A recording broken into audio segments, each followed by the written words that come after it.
Galera, começamos então mais um assunto importantíssimo para essa nossa preparação.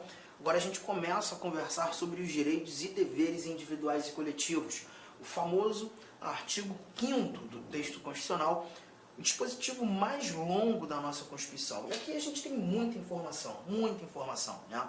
Nós iremos conversar sobre várias recomendações aqui, tratar dos vários direitos, das várias liberdades, falar de remédios constitucionais, falar de muita coisa, né? Sou o professor Arthur Damasceno e a nossa matéria de direito constitucional começa a ganhar um novo corpo agora, quando olhando para esse nosso artigo 5º. Vamos lá, vamos começar aqui tratando do título 2 da nossa Constituição, dos chamados direitos e garantias fundamentais, mas em seu capítulo 1º, os direitos e deveres individuais e coletivos. Bom, a gente começa fazendo a leitura desse caput, esse cabeçalho, dessa abertura que diz que todos são iguais perante a lei, sem distinção de qualquer natureza, garantindo-se aos brasileiros e aos estrangeiros residentes no país a inviolabilidade do direito à vida, à liberdade, à igualdade, à segurança e à propriedade nos termos seguintes. E aí nós temos os vários 79 incisos que serão desbravados por nós nesse nosso bate-papo. Importante lembrar que aqui o nosso Constituinte, abrindo o artigo 5º, ele já traz que todos são iguais perante a lei. É aqui que a gente já começa a verificar a ideia de um chamado princípio da igualdade, né? O princípio da igualdade que traduz a ideia de sermos todos iguais, mas nós perceberemos que em alguns momentos, só limpar aqui, em alguns momentos nós teremos algumas diferenças que precisam ser levadas em consideração. Essas diferenças que nós veremos no decorrer do nosso estudo são diferenças importantes, diferenças que não ofendem o princípio da igualdade, porque na realidade essas diferenças existentes, elas vão buscar nada mais que garantir a igualdade. Muitas vezes há necessidade de se tratar desigual, se tratar diferente, para que consigamos atingir um resultado de justiça social, de igualdade. É tanto quanto paradoxo, num primeiro momento, né, você imaginar tratamento diferenciado para igualar, mas é justamente o que nós veremos. E não sei se você percebeu, nesse nosso caput, o Constituinte ele já traz uma abertura dos valores que nós iremos estudar de maneira mais específica, quando falando da vida, do direito à vida, as várias liberdades, a própria igualdade, a segurança, e aqui a gente fala de segurança pessoal, a gente fala de segurança jurídica e a propriedade. A gente também tem muita coisa relacionada à propriedade no âmbito dos direitos fundamentais. Mas lembre-se que esses vários direitos, de acordo com o caput do artigo 5º, eles são destinados aos brasileiros e aos estrangeiros residentes no país. Mas o Supremo Tribunal Federal também já nos mostrou em orientação que esses direitos eles não estão apenas destinados aos brasileiros e estrangeiros residentes, né? Todo e qualquer indivíduo que aqui no Brasil se encontrar, ainda que esteja em trânsito, nós teremos essa possibilidade, né, da aplicação dos direitos fundamentais. Arthur, mas todos? Não, todos não. Até porque quando a gente começa a estudar direitos fundamentais, nós não estudamos apenas o artigo 5º. O artigo 5º é apenas a abertura dos direitos fundamentais. Por isso, título 2, Direitos Fundamentais, capítulo 1, Direitos e Deveres Individuais e Coletivos. Mas aqui a gente também vai ter que estudar os direitos sociais, nós também temos estudo sobre nacionalidade brasileira, sobre os direitos políticos e a tal da cidadania, que nós até conversamos lá nos princípios fundamentais. Então a gente vai verificar que, por exemplo, a nacionalidade brasileira não é para qualquer indivíduo. O estrangeiro, por exemplo, que tem a pretensão de se tornar um nacional, de conquistar a nacionalidade brasileira, ele vai ter que atender a algumas regras. Alguns requisitos precisam ser cumpridos. Dentre esses requisitos, a residência no Brasil. Para se tornar um brasileiro naturalizado, é necessário residir no Brasil. Arthur, por quanto tempo? Calma, nós ainda veremos isso no decorrer do nosso estudo. Mas aqui é apenas uma abertura, um bate-papo introdutório. Eu queria que você agora fosse lá no finalzinho desse teu material, lá no 35º slide. Vamos dar um confere nesse nosso... Estou passando aqui, 34º, desculpa. Estou passando aqui por vários incisos ali, ó, 79. Mas eu não quero ainda ler esses incisos. Eu queria começar com essa informação que aqui no quadro está. Os parágrafos. Parágrafo 1º, parágrafo 2º, parágrafo 3º e o parágrafo 4º da nossa Constituição, do nosso artigo 5º. Tá?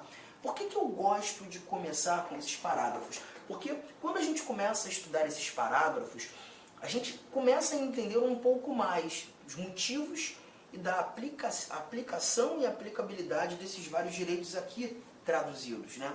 Olha o parágrafo 1º que diz: as normas definidoras dos direitos e garantias fundamentais têm aplicação imediata. As normas definidoras dos direitos e garantias fundamentais têm aplicação imediata. Bom, o que eu costumo fazer em sala, questionando os alunos, eu sempre pergunto: você viu que são 78 incisos. Ali você fala sobre muitas coisas. Direito à vida, liberdades várias, direito de reunião, direito de associação, direito de herança. Você fala de direitos da pessoa presa, você traz remédios constitucionais, você tem coisa pra caramba. Esse estudo aqui pra gente é um dos mais importantes e um dos mais extensos da nossa Constituição. Só que esse parágrafo 1º que está aí na tua tela, ele diz que essas várias normas definidoras dos direitos e garantias, são várias, têm aplicação imediata. A pergunta que eu costumo fazer em sala é: vocês acham mesmo que todas essas normas que definem direitos fundamentais têm aplicação imediata? Você acha mesmo? Bom, a resposta muitas vezes que eu obtenho em sala é: não, Arthur. Provavelmente não. Algumas normas não têm uma aplicação imediata. E aí eu digo: sim, elas têm. As normas que definem direitos fundamentais têm aplicação imediata. Todas elas têm aplicação imediata. Tá? E por que eu preciso começar com esse parágrafo 1º, te explicar essa informação? Porque quando a gente fala de aplicação, a gente está falando do efeito das normas. Do efeito das normas. Eu preciso que você guarde que toda norma constitucional tem efeito imediato.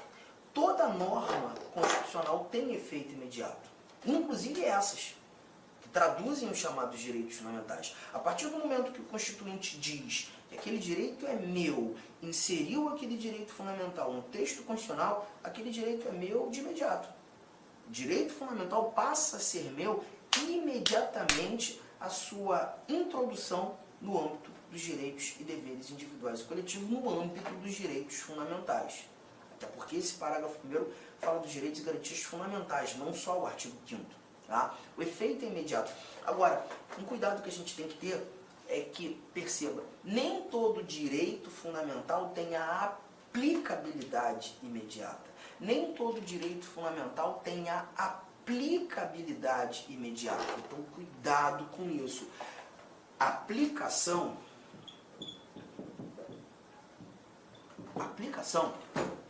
essa palavra tem um significado diferente da palavra aplicabilidade. São coisas distintas, bem distintas, tá? Quando você fala aplicação, você está falando, por exemplo, anotei ali, né, o efeito das normas. E já chegamos à conclusão que toda norma que traduz um direito fundamental tem esse efeito imediato, tem a aplicação imediata. Mas nem todo direito vai ter o exercício imediato. A aplicabilidade diz respeito ao exercício do direito, ao poder exercer aquele direito a hora que eu quiser ou imediatamente. Nem todos eles apresentarão esse efeito, esse exercício, essa aplicabilidade imediata. Vamos começar a mostrar alguns exemplos. Anotou isso aqui? Efeito e exercício. Anotou isso aqui? E agora a gente começa a trazer alguns exemplos. Eu vou te mostrar um exemplo aqui muito bom, um exemplo que eu gosto muito, que é o que a gente encontra aqui no nosso inciso de número 40. Inciso 40. Deixa eu apagar aqui para que o seu exame seja nítido. Olha o que temos nesse nosso inciso 40. Esse inciso 40, ele fala justamente 40. Ele traz pra gente o princípio da irretroatividade da lei penal. O princípio da irretroatividade da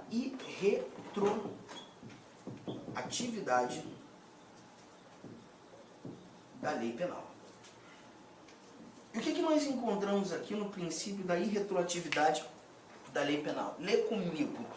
A lei penal não retroagirá, salvo para beneficiar o réu. Vamos lá, pensa só. Quando a gente fala desse princípio da irretroatividade da lei penal, a lógica é, vamos imaginar que há mais ou menos uns 3, 4 meses atrás, eu tenha praticado uma conduta muito reprovável pela sociedade, uma conduta absolutamente imoral, muito imoral. Todavia, no momento em que pratiquei essa conduta não era considerada crime. Nós não tínhamos essa conduta como um ato criminoso, como um tipo penal. E eu pratiquei. Tá? Uns 2 meses depois da prática desse crime, eu, Arthur, acabo verificando uma alteração da lei penal. O legislador passou a entender aquela conduta praticada por mim como criminosa. A pergunta que fica é, se eu pratiquei essa conduta em momento anterior à sua tipificação, será que eu posso ser processado, julgado, condenado por isso? Bom, não. Então eu estou percebendo que o chamado princípio da irretroatividade da lei penal é uma proteção que eu tenho. E quando a gente verifica, estuda o artigo 5º, nós veremos que em vários desses dispositivos, o que o Constituinte quis trazer foi proteção. A lei penal não vai retroagir. Se você praticou essa conduta em momento anterior a ela ter sido chamada, definida como crime, você não pode ser processado, julgado. Essa lei não vai retroagir. Ela não vai ter esse efeito chamado ex tunc, né? Que significa efeito retroativo. Efeito retroativo. Não vai ter. Salvo se essa alteração da lei penal for para te beneficiar. Se for para benefício, beleza, aí retroage. Não sendo, ela não pode. Então perceba, gente, esse inciso 40 ele me protege. É uma norma que define um direito fundamental. A pergunta que te faço é, eu dependo de alguma lei abaixo da Constituição, algum ato normativo que complemente a Constituição para ter essa proteção, ou a própria norma constitucional ela já foi suficiente em me proteger? A leitura já garantiu efetivamente a proteção. Você está chegando à conclusão que essa leitura já me protege. Então já estou chegando mais uma conclusão. A norma ela é suficiente. A norma ela é integral. A norma ela é completa. A proteção que essa norma quis me dar, ela conseguiu. Ela não depende de mais nada. A norma tem uma eficácia direta. A norma tem uma eficácia imediata. A norma é de exercício imediato. A proteção ela é imediata. Então, concluindo aqueles dados que a gente viu agora há pouco, essa norma tem aplicação imediata. Aplicação. Porque quando a gente fala de aplicação, a gente está tratando daquela norma que tem um efeito imediato. Toda norma tem efeito imediato. Agora, será que, além do efeito imediato, eu consigo praticar, vivenciar, gozar dessa proteção imediatamente? Consigo. Então, aqui você está verificando que essa norma ela tem uma eficácia plena, porque ela é completa. E não houve aqui na anotação a possibilidade de uma restrição. Arthur, a lei penal não retroagirá, salvo para beneficiar o réu. No entanto, se você fizer isso aqui, ela pode retroagir para te prejudicar. Não tem essa exceção. Não existe essa possibilidade escrita, prevista, de se diminuir a minha proteção. A proteção está lá. A norma não retroage em prejuízo. Estamos juntos? Tranquilo? Então a gente está percebendo essa norma como uma norma de eficácia plena. Só que, espera aí, eu tenho que colocar alguns detalhes aqui na sua anotação. Deixa eu trazer, pela primeira vez, a tela branca, porque esse papo aqui é um papo muito importante a título de prova. Nesse momento, a gente vai começar a analisar a classificação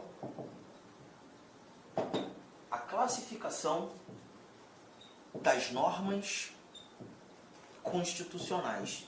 A classificação das normas constitucionais. E a primeira classificação, a primeira norma classificada por nós aqui foi a chamada norma de eficácia plena. E o que eu quero que você entenda sobre essa norma de eficácia plena? A norma de eficácia plena é aquela norma constitucional que te apresenta o sentido integral.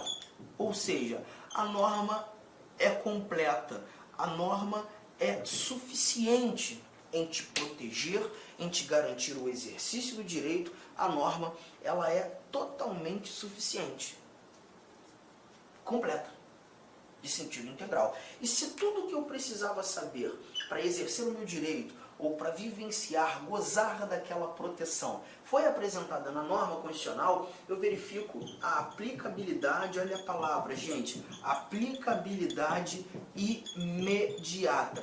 Eu sei que para você, eventualmente que está começando a estudar direito constitucional, o que mais incomoda são as terminologias jurídicas, né? Mas a gente não tem para onde fugir.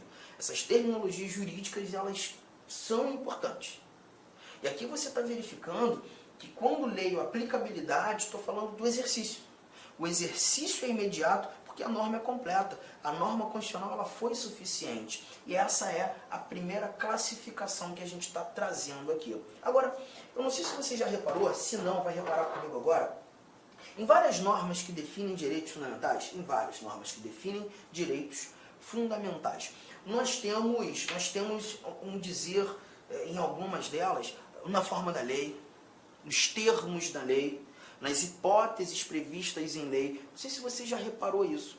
E sempre quando encontramos na norma constitucional os termos da lei, na forma... Com licença, meus amigos, minhas amigas. Inicialmente eu peço desculpas por interromper seus estudos, mas essa videoaula é uma videoaula demonstrativa para você conhecer a qualidade de nossos mestres aqui da LAC Concursos. Eu sou o professor LAC, especialista em concursos públicos, que somente em 2022 eu já fui aprovado em 7 concursos públicos. É isso mesmo, em 2022 sou especialista em concurso público e eu estou aqui para te ajudar nessa caminhada do concurso da Polícia Militar do Estado da Bahia e também do Corpo de Bombeiros Militar. Gente, olha só, qual que é o diferencial da LAC Concurso? Primeiro, tá, o nosso diferencial primeiro, preste atenção, tá? Primeiro, nós temos uma ferramenta pedagógica chamada Personal Coach. Personal significa pessoal, coach significa treinador. Então aqui você tem um treinador pessoal de concursos. Essa metodologia ela é baseada em técnicas de administração, em ferramentas de administração, mais precisamente administração por resultados. Ou seja, todo dia você tem uma meta de estudos, é isso mesmo. Todo dia você tem uma meta de estudos. Papo sério, se você se matricular, se você cumprir as nossas orientações pedagógicas, se você assistir às nossas videoaulas, ou essas videoaulas da internet e muito mais lá no nosso site, claro, completas, eu tenho certeza que você ficará competitivo e você terá reais chances de aprovação. Em 2019, nós tivemos também um concurso aí da PM da Bahia, na qual a gente teve aí dezenas de alunos aprovados. Inclusive, nós fizemos aí uma playlist no YouTube super vencedora, né? Super vencedora para a galera, né? Professor, quanto custa? Olha só, preço promocional.